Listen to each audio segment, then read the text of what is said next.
Hello viewers, আজি আমি school base অ্যাক্টিভিটির maintenance of school record and register for assessment for library laboratory and স্পোর্টসের বিষয়ে আলোচনা কৰিম। প্ৰথমত আহক আমি জানি লওঁ maintenance of school record and ৰেজিষ্টাৰত কৰিবলগীয়া কামখিনি। ইয়াত 5টা ভাগত ভগোৱা হৈছে। প্ৰথমতে হৈছে preparation of progress report of the people, anecdotal record, maintenance of lesson diary and notes, preparation and schedule and conducting arrangement or substitute class. লাষ্টত হৈছে পঞ্চমত হৈছে আমাৰ preparation for record of library laboratory and sports activities for the peoples. প্ৰথম তিনিটাৰ কাৰণে আপোনালোকৰ স্কুলত যিটো ফৰ্মেট ব্যৱহাৰ কৰা হয় সেই ফৰ্মেটটো এই ৰিপৰ্টত ব্যৱহাৰ কৰিলে হ'ল। আৰু পিছৰ দুটা ভাগৰ কাৰণে আমাৰ ইয়াত বিশেষ ফৰ্মেট দিয়া আছে আৰু এই বিষয়ে আমি ইয়াৰ আগৰ ভিডিঅ'ত বিশদভাৱে আলোচনা কৰিছোঁ আৰু ইয়াৰ লিংকটো মই ওপৰত দি দিছোঁ, আপোনালোকে চাই ল'ব পাৰে। কণ্ডাক্টিং ছাবষ্টিটিউশ্যন ক্লাছৰ ভিডিঅ' ইতিমধ্যে আমি প্ৰকাশিত কৰিছোঁ আৰু যিসকলে আমাৰ এই ভিডিঅ'টি চোৱা নাই আমাৰ চেনেলটি ছাবস্ক্ৰাইব কৰি লওক আৰু চাই লওক। আৰু এই ভিডিঅ'টি সম্পূৰ্ণ লিখিত ৰূপত প্ৰকাশ কৰা হৈছে, গতিকে আপোনালোকে SBৰ ৰিপৰ্ট তৈয়াৰ কৰোঁতে এই ভিডিঅ'টি যথেষ্ট সহায়ক হ'ব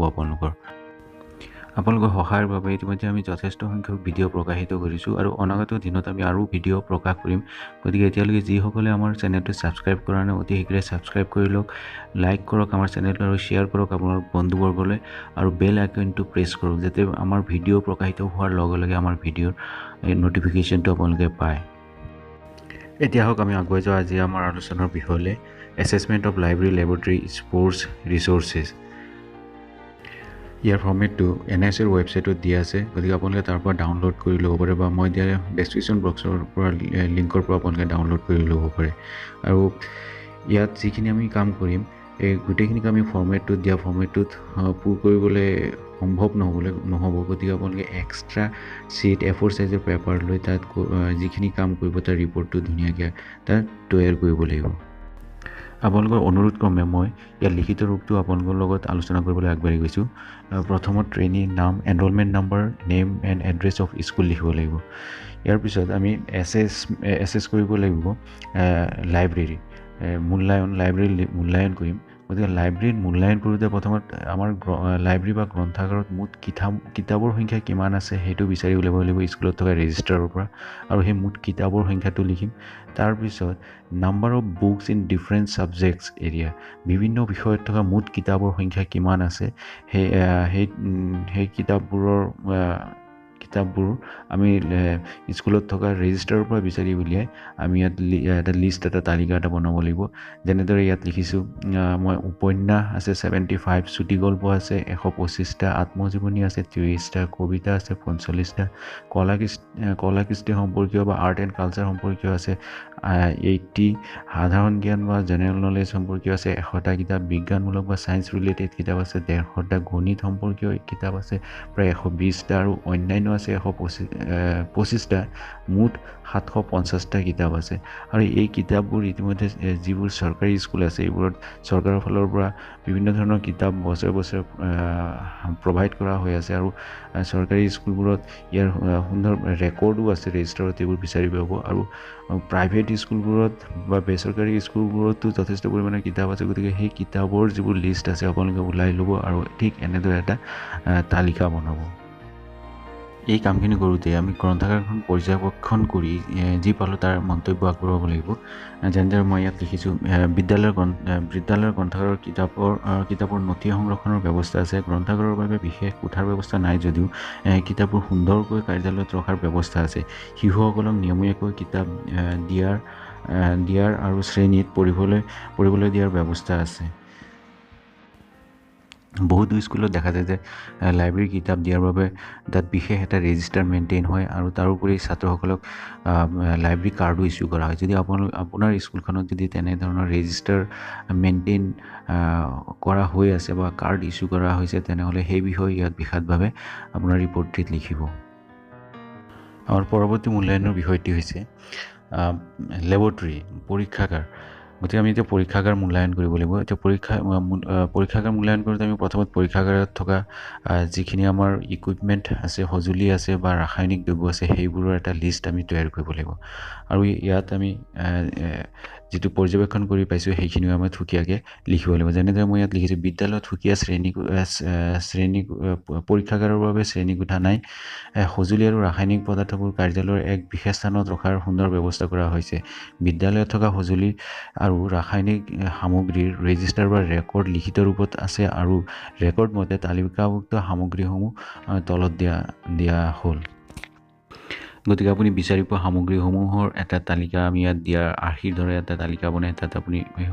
যিমানবোৰ সঁজুলি বা আহিলা পাইছে ইয়াৰ নামবোৰ লিখিব আৰু তাৰ সৈতে তাত সংখ্যা বা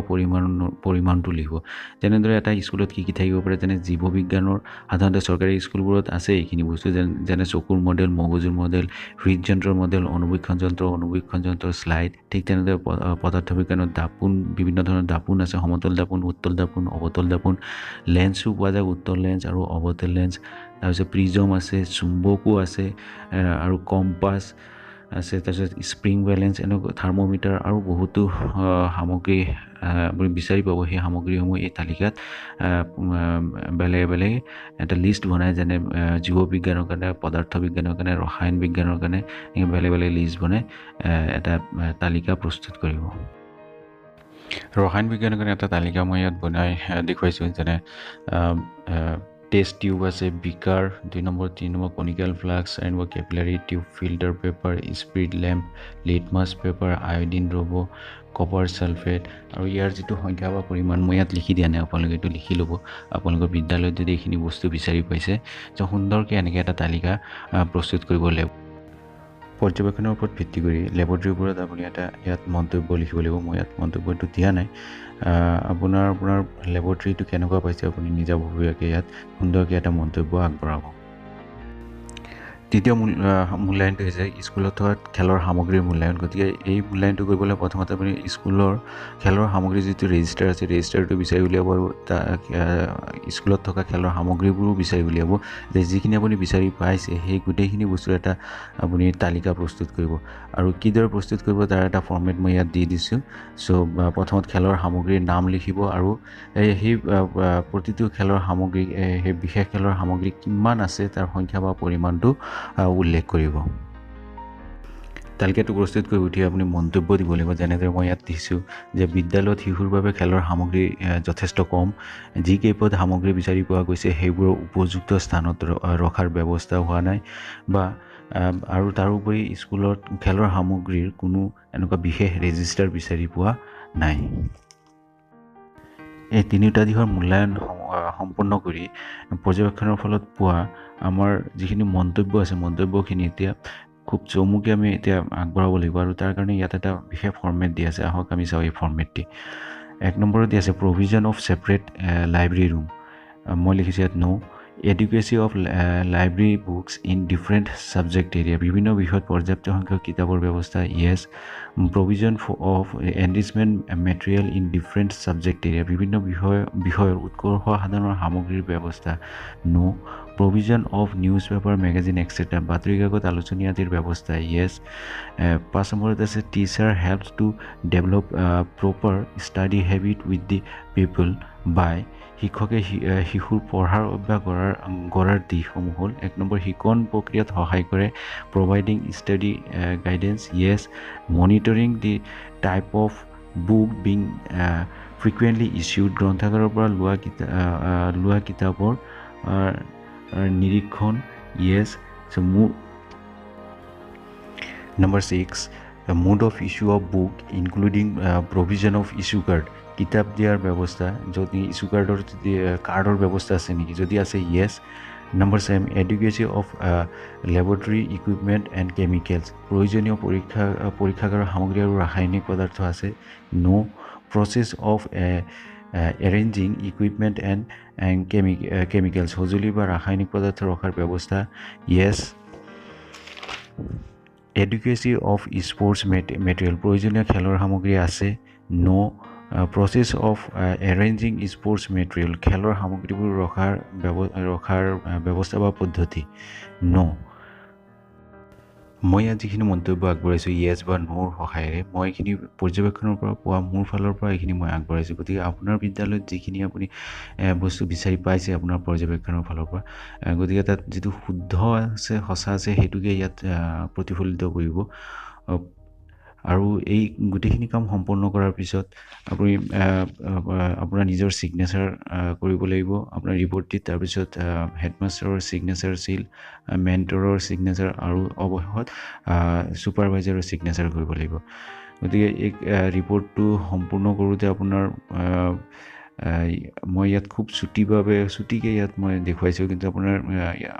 ইয়াতকৈ আৰু বেছিকৈ আপোনাৰ লিখিবলগীয়া হ'ব পাৰে। গতিকে ধুনীয়াকৈ আপোনাৰ ৰিপৰ্টটো প্ৰস্তুত কৰিবলৈ চেষ্টা কৰিব। আৰু যদি বিশেষ কিবা অসুবিধা পাই আছে ৰিপৰ্টটি প্ৰস্তুত কৰোঁতে, তেনেহ'লে মোৰ কমেণ্ট বক্সত লিখিব আৰু মই যিমান পাৰোঁ আপোনালোকক সহায় কৰিবলৈ চেষ্টা কৰিম। ইতিমধ্যে আমি D.EL.ED কৰ্চৰ কাৰণে যথেষ্ট সংখ্যক ভিডিঅ' প্ৰকাশিত কৰিছোঁ আৰু অনাগত দিনত আৰু আমি ভিডিঅ' প্ৰকাশিত কৰিম। গতিকে আপোনালোকে আমাৰ চেনেলটো অতি শীঘ্ৰেই ছাবস্ক্ৰাইব কৰি লওক যদি লোৱা নাই, আৰু লাইক কৰক আৰু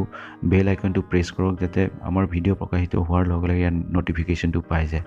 আৰু আমাৰ ভিডিঅ' আপোনাৰ বন্ধুবৰ্গৰ সৈতে শ্বেয়াৰ কৰক, ফেচবুক আৰু টুইটাৰতো শ্বেয়াৰ কৰক।